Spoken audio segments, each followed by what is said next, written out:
I hit this issue today and here is the quick fix that solved it. If your Monese account is locked, don't worry, here is how to get back in.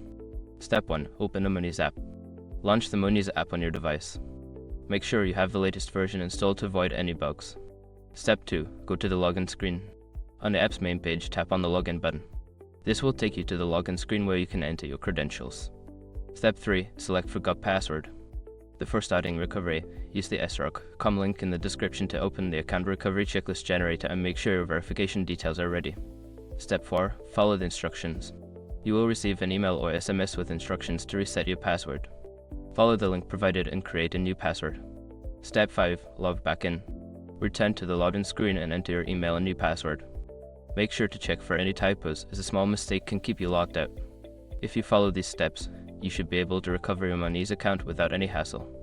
Good luck, and don't hesitate to reach out to customer support if you run into any issues.